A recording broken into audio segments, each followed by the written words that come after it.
Um, well, we probably all had our fill of, kind of COVID-related information. It's still kind of the virus in the room that we have to acknowledge, how much it is still ever present and affecting every aspect of consumers' lives.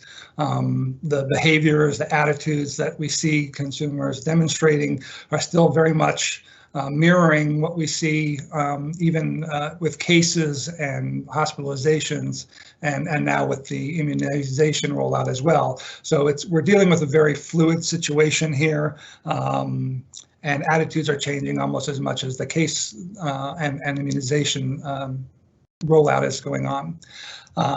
As well as we look ahead, attitudes about a recovery fluctuate nearly as much as that data itself, and there is considerable variation from region to region and state to state, and we'll get a little bit into that. But first, we look at the slow move towards herd immunity that is taking place.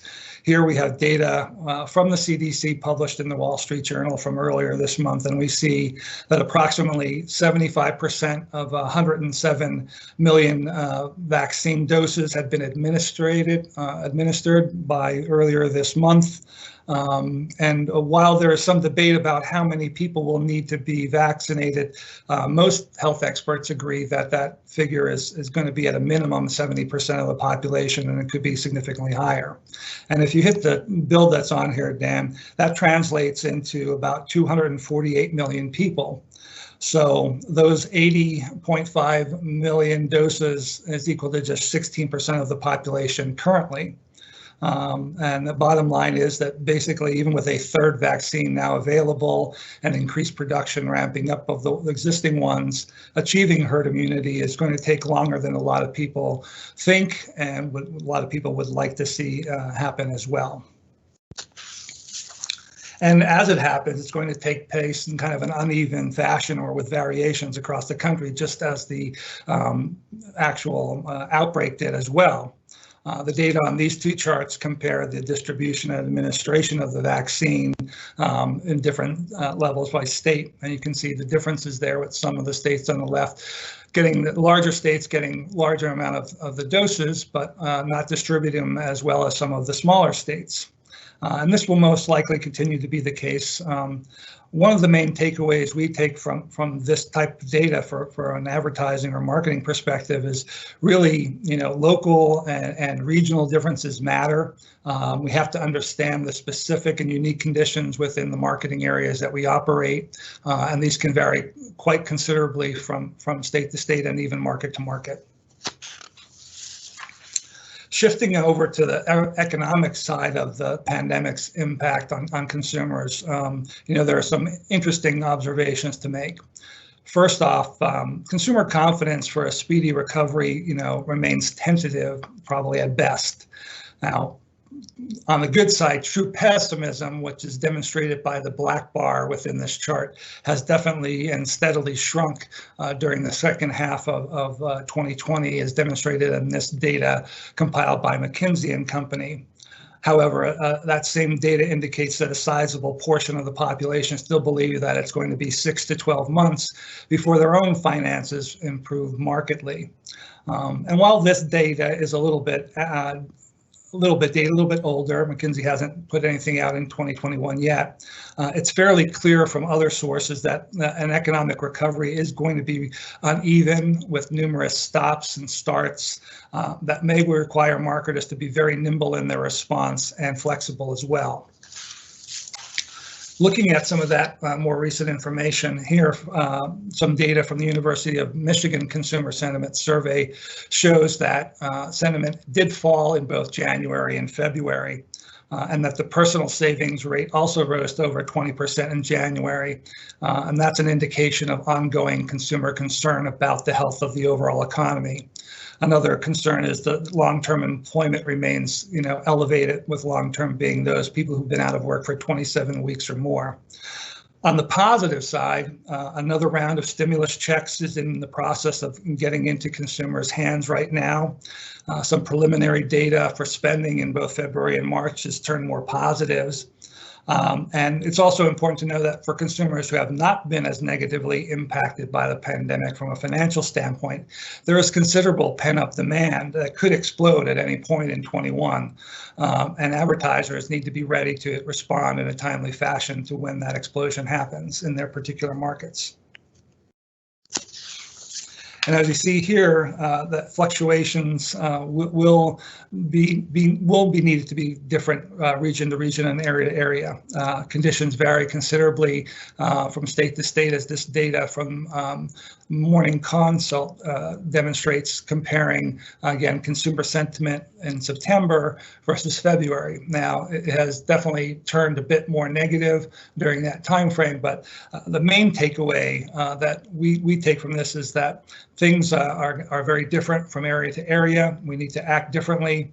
And things are very different for different groups of consumer. As I mentioned, some have not been impacted as much as others. The pandemic has created, if you will, kind of a great economic divide as well. And therefore, for marketing and advertising executives, segmentation of your target customers has never been more critical.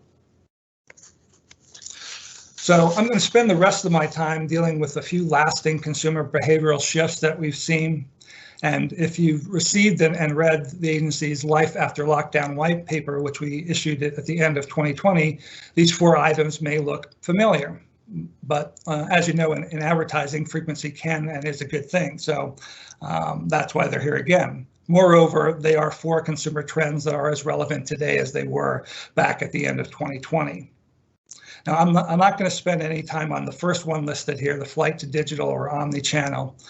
We have a whole section devoted to this topic of e-commerce, and my coworker Alex is going to do a much better job of sharing on that particular topic than I can. So I'm going to move right into the second one, which is the homebody economy. It's been a full year since the country went into an official state of lockdown, and our homes became the new shrunken center of our universes. And in the short term, that meant spending a lot more time on domestic activities of all type, whether that was cooking or doing home repairs or focusing on home entertainment and fitness related purchases and things like that.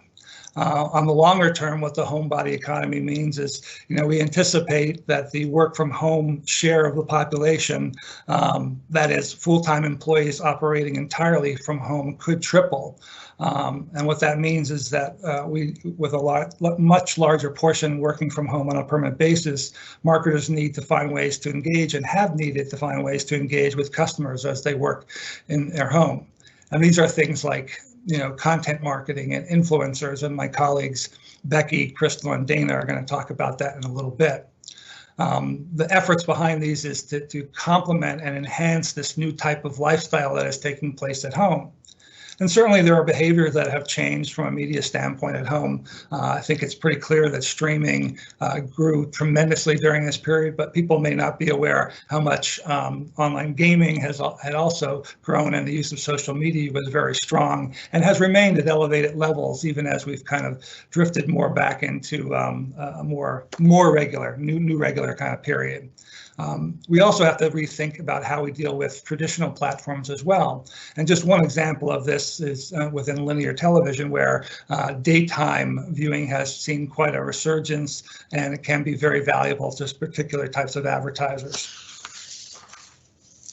Now, as we start to look to emerge from our home cocoons here, we have some data that we wanted to share about what types of activities people are comfortable doing outside of the home currently.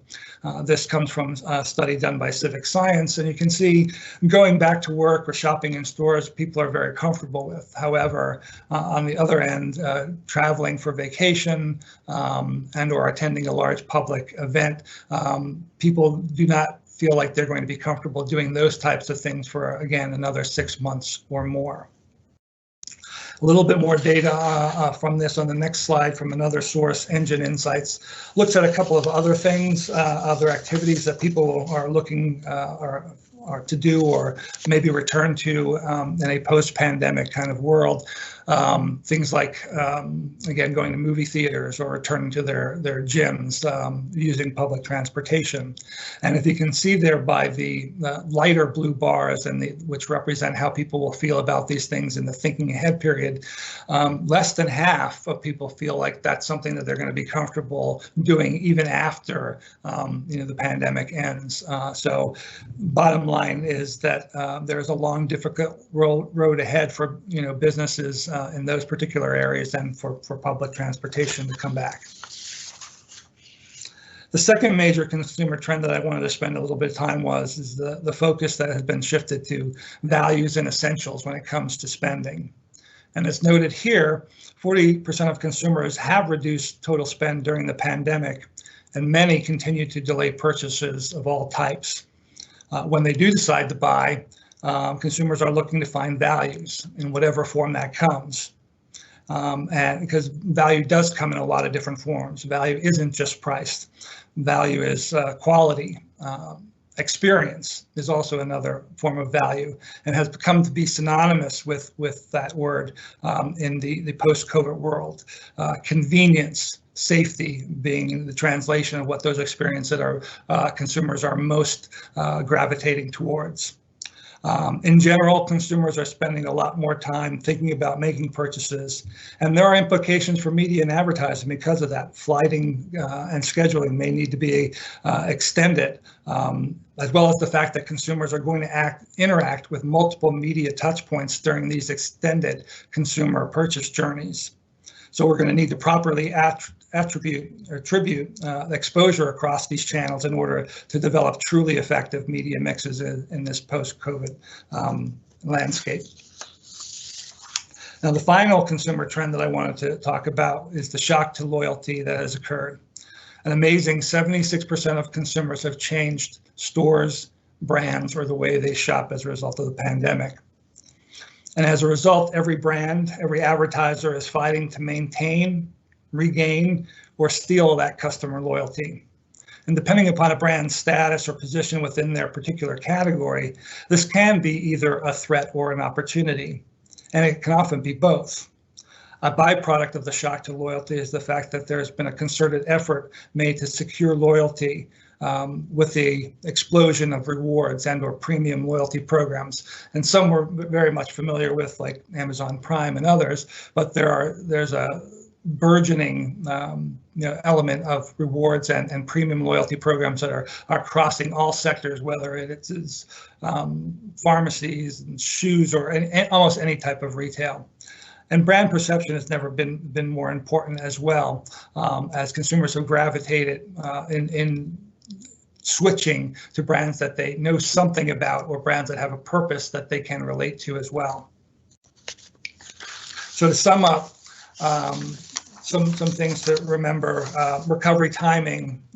It's not going to be smooth. It's going to very fluid. It's going to be changing, and we need to be flexible and be able to react quickly to things that are changing on the ground.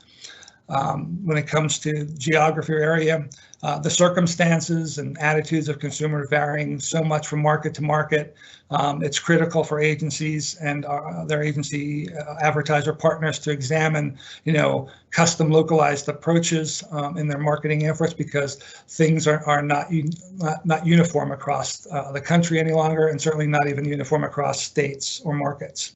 And finally, with consumer journeys being altered so dramatically, it's incumbent upon us to really relook at those things, see how they have changed, the different forms of communication that are going to work best to reach consumers at these different touch points, and how they've changed dramatically because of COVID, and will continue to do so throughout 2021.